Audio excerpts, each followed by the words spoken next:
Royal Bengal tiger বাঘ নাম শুনছেন? বড় বাঘ। আর একটা বাঘের নাম শুনছেন? চিতা বাঘ শুনছেন তো? ওইটা মেজো মেজো মানে মাঝারো।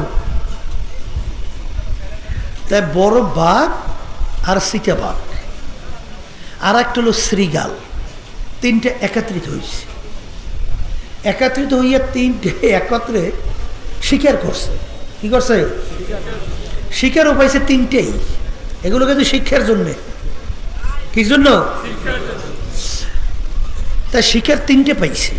একটা হলো গাধা, একটা আর একটা হরিণ আর একটা খরগোশ। আচ্ছা, এই তিনটের ভিতরে কোন গোশের মজা বেশি? হরিণের গোশ।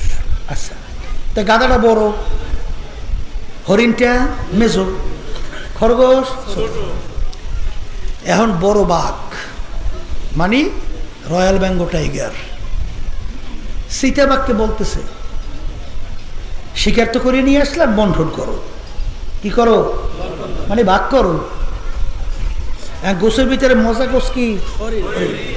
এখন চিতাবাঘ চিন্তা করলো, হরিণের গোস তো মজা, তো ওইটা আমি কেমনে খাইতে পারি, এই একটা বুদ্ধি আঁকতে হবে। এখন কৌশল করে বুক দিয়ে আঁকছে। কি আঁকছে? মহারাজ। বাঘের কয় কি? শরীর অনুযায়ী বন্টন। যা শরীর বড় খাওয়ানটাও কি? মেজো শরীর মেজো, ছোট ছোট। গাদাটা হয়েছে বড়, ওইটা আমনের ভাগে। আর হরিণ মেজো, ওইটা আমার ভাগে। আর খরগোশ ছোট, ওইটা পাতে শ্রীগালের ভাগে। এই বন্টনের পর বাঘ খুব খুশি হয়েছে না? আপনারা এই দেখুন না, কারণ বাঘেরও তো খাইতে মনে চায় হরিণের গোশ। যখন এই বেকায়দায় বন্টন করছে, মেজাজ গরম হয়ে গেছে, পাও হইতে মাথা বন্ধ রক্ত উঠে গেছে। ওরে বদমাইশ, কৌশল করে তুই হরিণের গোশ খাবি, তা খাওয়াবো, জবর খাওয়া। কইয়া এমন চোটে থাবা মারছে, বাঘের থাবা বোঝেন নাই? চিতা বাঘের চোখ টুকু বাইরে গেছে, থর থর করে কাঁপে। এখন বড় বাঘ বলতে আছে পাতে শ্রীগালকে, বন্টন কর। পাতে শ্রীগাল চিন্তা করছে, এক থাবায় চোখ বেরিয়েছে, বেকায় দেয় যদি বন্টন করে আমার রুহুই শেষ, জোরে আসবেন না।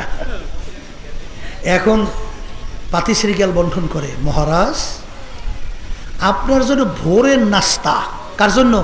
মহারাজের জন্য ভোরের নাস্তা পাতে ওই খরগোশ, আপনি ভোরের নাস্তা। আর আপনার জন্য দুপুরের খানা হলো হরিণ, আর আপনার জন্য রাত্রের খানা হলো গাধা। তেরোটা কার ভাগে? বাঘের ভাগে। তেরোটা বাঘের ভাগে। তিনটা তিন ভাগ করছে। বাঘ খুশি না বেজা? খুশির কোনো শেষ আছে? এখন বাঘ বলতেছে, এত সুন্দর বন্টন ধরে কেরা শিখাই? তখন পাতি শিকার বলতেছে, ওই থাবাই শিখাইছে। জোরে আসবেন না, এর জন্য রাস্তা করেছি, বুঝছে? কিতে শিখাইছে? তখন মহারাজ বলতেছে, তুই যখন আমার বরত্ব প্রকাশ করলি, তুই যখন আমার মহারাজের সম্মান দিলি, যা আমার কিচ্ছু লাগবে না, সব আমি তোকে দিয়ে দিলাম। খুশিতে কি করছে? সব। তা আল্লাহ রাব্বুল আলামিন, আল্লাহু আকবার, আমার মালিক সর্বদিক থেকে বড়। যেই আল্লাহর বান্দাবান্দি সর্বক্ষেত্রে আল্লাহকে বড় হিসাবে প্রমাণ করবে, আল্লাহ রাব্বুল আলামিন ওই বান্দাবান্দি যা দরকার সব দিয়ে দেবে। এই জন্য মোটে ওইটা সহ্যই মালিক করে না। ইবলিস শয়তানের নাম শুনছেন না? আস্তে কয় শোনে নাই মনে হয়, মনে হয় যে এখন মায়ের কোলে আইছে। কি ইবলিস শয়তানের নাম শুনছেন? আচ্ছা, ইতিহাস বলে দেখা যায় হাজার হাজার বছর ইবাদত করছে না? ওই হলেন না, বেদাতিরা কয় সেজদা দেব কোন জায়গায়? জমিনের মধ্যে। সব হইলে নাপাক ইবলিস সেজদা দিয়ে সব নাপাক করছে। আমি জিজ্ঞাসা করি, কত বড় একটা শয়তান্য কথা। হে আল্লাহর বান্দারা, ইবলিস যখন সেজদা দিয়েছে তখন ও নাপাক ছিল? তখন ও কি ইবলিস ছিল? তখন তো আল্লাহর নৈকট্যে ফেরেশতাই ছিল, সম্মানিত ছিল। কথা ঠিক না ঠিক? ইবলিস আল্লাহর নৈকট্যে ছিল নাকি? ঠিক না? আচ্ছা, সেখানে ওর ভিতরে একটা লোক ছিল, আনামিয়া, আমি আদমের চেয়ে ভালো। বলেন বলেন, আনা খায়রুম মিনহু খলাকতানি মিন নার ওয়া খলাকতাহু মিন তিন। রব্বুল আলামিন আমাকে বানাইছেন আপনি আগুন দিয়া, আদমকে মাটি। মাটির গতি নিচে, আগুনের গতি যার গতি উপরে, সম্মান বেশি। উচিত ছিল আদম আমাকে সেজদা করবে, আমি কেন করব? কার ভুল ধরে? যুক্তি কার কাছে পেশ করে? আমার মালিক বলে, ওরে খবির, তোর এত বড় সাহস, আমার হুকুম তো মানলি না, বরং আমার সঙ্গে যুক্তি দাও, যা বেয়াদব, তোকে চিরতরে জাহান্নামের হুকুম দিয়ে বের করে দিলাম। কথা ঠিক না বেঠিক? তাহলে আমার বাজানদেরকে বলবো, এই রোগটা কিন্তু অন্তরের কলবের একটা বড় রোগ, এই রোগটা দূর করা লাগবে। কথা ঠিক? আর একটা রোগের নাম হল হিংসা, পরে উন্নতি থেকে সহ্য করতে না পারা, সংক্ষেপ বলছি। আর একটা রোগের নাম হব্বে যা হব্বে মাল, মালের মহব্বত, সম্মানের মহব্বত। এই রোগটাই খাইছে সব, এই রোগটা খাইছে মালের, সম্মানের, পদের, এই যত খুন খারাপি, মারামারি, কাটা কাটি, সবই তো এর জন্য। এই জন্য আল্লাহ রাসূল বলেছেন, হুব্বুদ দুনিয়া রাসু কুল্লি খাতিয়াতি, সমস্ত গুনার মূলই হলো এই দুনিয়ার মোহ, দুনিয়ার মহব্বত, সম্পদের মহব্বত, সম্মানের মহব্বত। কথা ঠিক না? ঠিক যদি বলেন কথা ঠিক, যদি ঠিক হয়, আমার বাজানদেরকে বলবো, পর্দারে মা বোনরা যারা শুনতেছেন, শোনেন, কিয়ামতের ময়দান আল্লাহ রাব্বুল আলামিন যেদিন অন্য কোনো ছায়া থাকবে না, একমাত্র তার স্পেশাল আরশের ছায়া সারা। আল্লাহ রাসূল বলছেন, হাদিসের কথা শুনাইতেছি, 7 প্রকার লোককে সেদিন ডাইকে আল্লাহ রাব্বুল আলামিন তার আরশে ছায়া দান করবে। কয় প্রকার? এর ভিতরে এক প্রকার, হুব্বু ফিল্লাহ বুগযু ফিল্লাহ, যারা দুনিয়ার ভিতরে মহব্বত রাখবেও, সম্পর্ক রাখবেও আল্লাহকে রাজি খুশির জন্যে, আর মহব্বত ছাড়বেও, সম্পর্ক ছাড়বেও কার রাজি খুশির জন্যে? আল্লাহর রাজি খুশির জন্যে।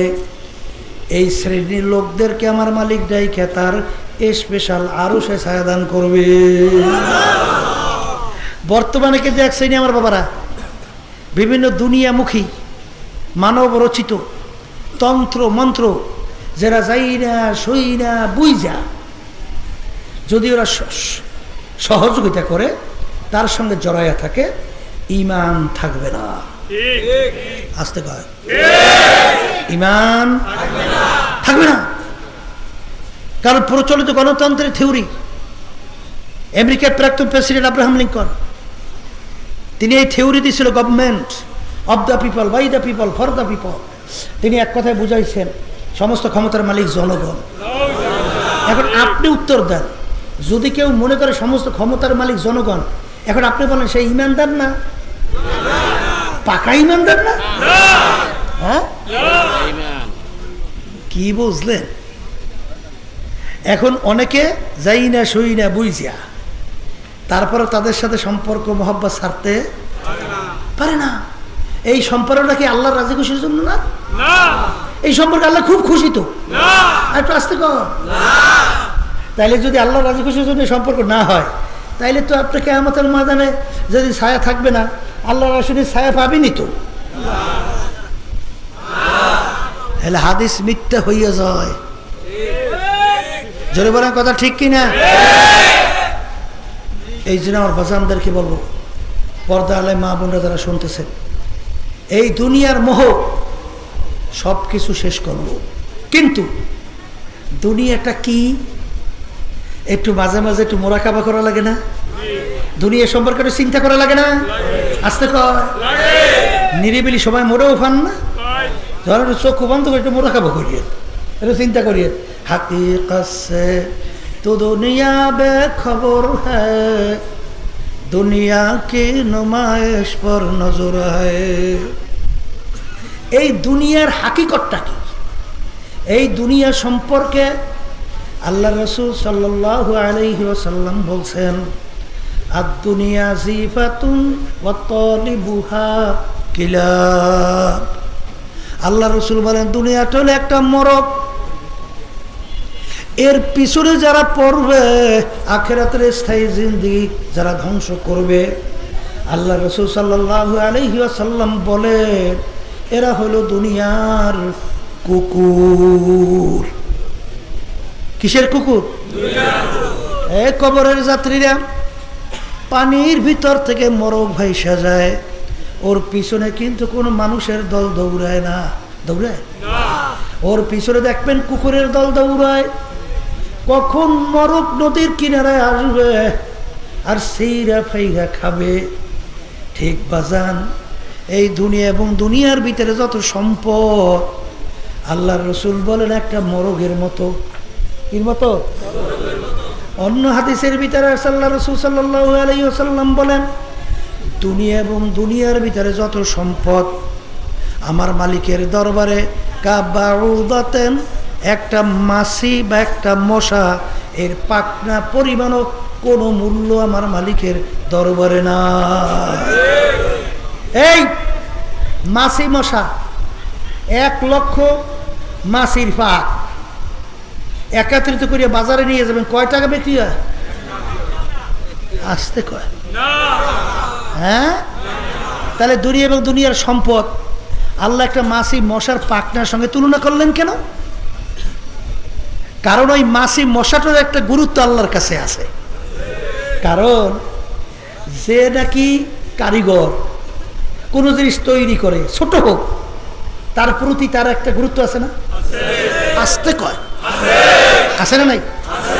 তাই মালিক সমস্ত মাখলুকাত সৃষ্টি করছেন, মাছি মশারা সৃষ্টি করছেন কিনা? তাইলে মাছি মশার প্রতি তো আমার মালিকের একটা গুরুত্ব আছে না? নাই? এই জন্য আমার বাজানদেরকে বলবো, শোনে, যারা দুনিয়ার হাকিকত সম্পর্কে বুঝছে এরা কিন্তু দুনিয়ার পাগল হয় নাই, আখিরাতের পাগল হয়েছে। ঠিক না?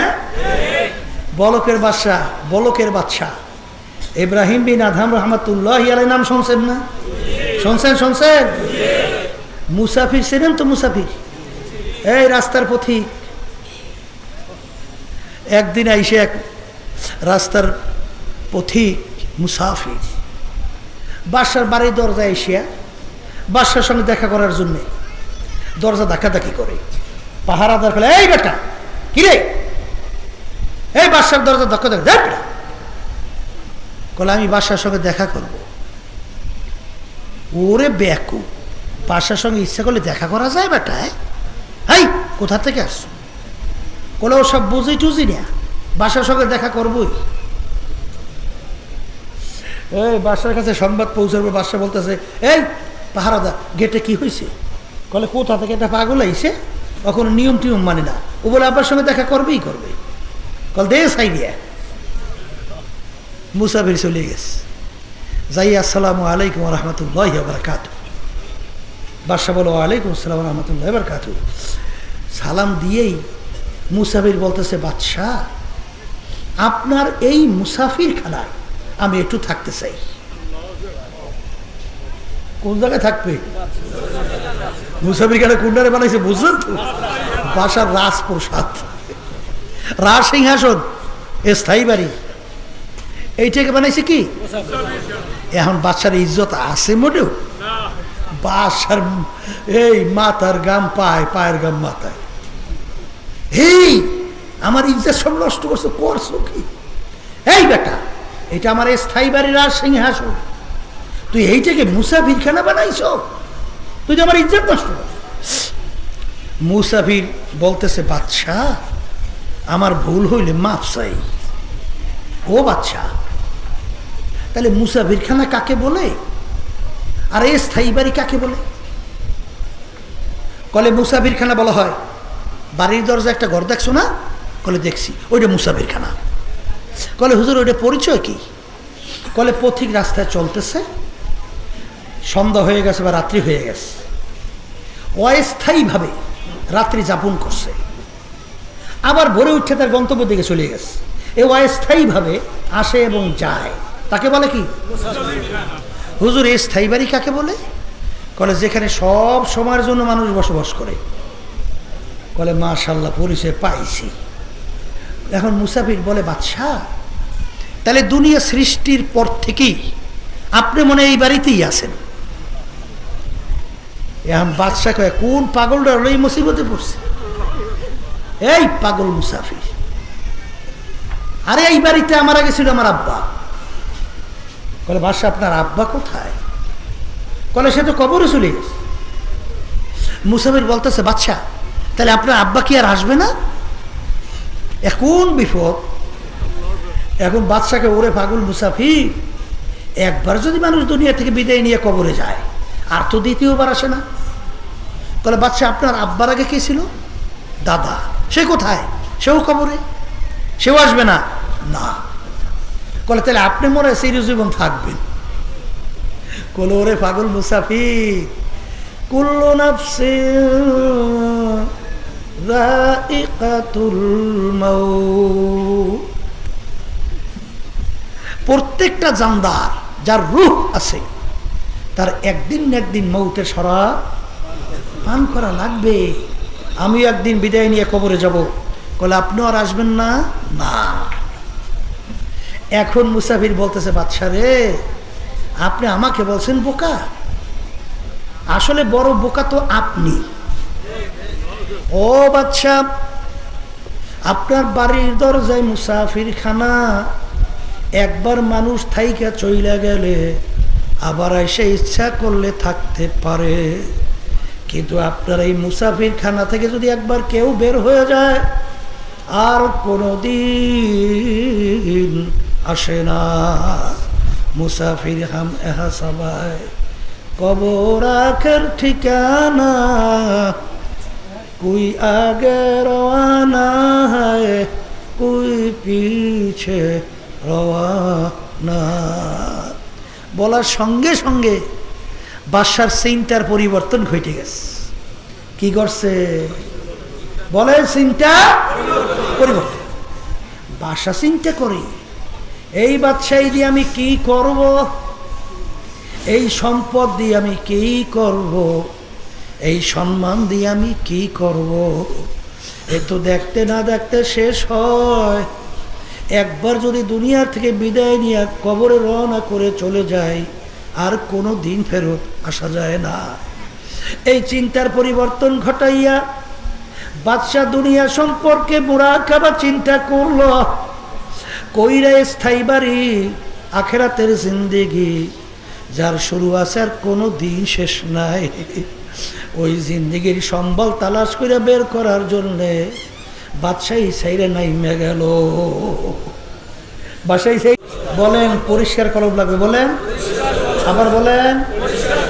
তাই পরিষ্কার কলব ছাড়া আল্লাহ রাব্বুল আলামিন তার পবিত্র জায়গা বেহেশতে জায়গা দেবে না। আমি বলছি না, আল্লাহ বলছেন। এই জন্যে আমার ভাইদেরকে বলবো, পর্দা আলে মা বোনরা যারা শুনতেছে, আল্লাহ রাব্বুল আলামিন যা তার রসুলকে দুনিয়াতে পাঠিয়েছেন, কারণ আছে না? কারণ কি? আল্লাহ রাব্বুল আলামিন বলেন, ইয়াতলু আলাইহিম আয়াতিহি ওয়া ইউযাক্কিহিম ওয়া ইউআল্লিমুহুমুল কিতাবা ওয়াল হিকমা। আমি আমার রসুলকে দুনিয়াতে পাঠিয়েছি কয়েকটা কাজ দিয়া। তার ভিতরে একটা কাজ হলো, আমার রসুল তার উম্মতদের আত্মশুদ্ধি করাইবেন, অর্থাৎ কলব পরিষ্কার করাইবেন। কি করাইবেন? তাহলে কলব পরিষ্কার করা ফরজ। কলব পরিষ্কার করা কি? এখন বলতে পারেন হুজুর, কলব পরিষ্কার হয় কিসে আর নষ্ট হয় কিসে? জানা লাগবে না? বলে কলবের উল্লেখযোগ্য 10টা রোগ আছে। কয়টা রোগ? এই রোগগুলো যখন দূর হবে, ওই মানুষটা ফেরেশতার চেয়েও সম্মানিত হবে। 1 নম্বর রোগটার নাম হলো তাকাব্বুরি। তাকাব্বুরি কাকে বলে? এক কথায় বাংলা মুখস্থ রাখা লাগবে, আমি ভালো, আমি বড়। বলে আমি ভালো। এই যার ভিতরে যাররা পরিমাণ আমি আমি আমি থাকবে, হাদিসের ভিতরে সাল্লাল্লাহু রাসূল সাল্লাল্লাহু আলাইহি ওয়াসাল্লাম বলছেন, সে বেহেশতের ঘেরানও পাবে না। কিসের ঘেরান? 500 বছর রাস্তার দূর থেকে বেহেশতের ঘেরান পাওয়া যায়। তাহলে ওই তাকাব্বুরিওয়ালা মানুষগুলো 500 বছর রাস্তা বেহেশতের কাছেও যেতে পারবে না। আমি বলি নাই, আল্লাহ রাসূল বলছেন। কথা ঠিক না ঠিক? তাহলে আমি আমি ভালো, এইটা বলার শক্তি দুনিয়ার কোনো মানুষের আছে? আবার বলেন আছে? তাহলে হুজুর তা কেমন? একটা মানুষ বের করতে পারবেন জীবনে একটা গুনাহ করে নাই? গুনাহ ছাড়া মানুষ আছে? যদি কেউ বলে যে হুজুর আমি গুনাহ করি নাই, আপনি একটা মিথ্যু। কারণ আল্লাহ রাসূল বলেন কুল্লুকুম খাত্তাউ, সবাই তোমরা গুনাহগার। গুনাহগার ছাড়া কেউ নাই। আছে? গুনাহগার ছাড়া কেউ নাই। তাহলে যেহেতু সবাই গুনাহগার, গুনাহ মাফ হয়ে গেছে এরকম গ্যারান্টি সার্টিফিকেট কেউ পাইছি? একটা গুনার বিনিময়ে জাহান্নামের শিকল হাতে পায়ে লাগতে পারে না? আসতে কয় পারে? তাইলে গুনাহ মাফ হয় নাই, কোনো গ্যারান্টিও পাই নাই। তাহলে একটা গুনার বিনিময়ে জাহান্নামের শিকল হাতে পায়েও লাগতে পারে। তাইলে যদি জাহান্নামের শিকল হাতে পায়ে লাগে, এই ভালো মানুষটা কয় কেমন নাই ভালো মানুষ? পারে? আর শোনেন, তাকাব্বুরি এমন একটা রোগ, আল কেবরু রিদাই, আমার মালিকের খাস পোশাক, খাস গুণ, যে নাকি এই গুণটা নিজের ভিতরে টেনে নিয়ে আসবে, এটা আল্লাহ সহ্যই করে না। একটা ঘটনা আছে না, রয়্যাল বেঙ্গল টাইগার বাঘ, নাম শুনছেন? বড় বাঘ। আর একটা বাঘের নাম শুনছেন? চিতা বাঘ, শুনছেন তো? ওইটা মেজো মেজো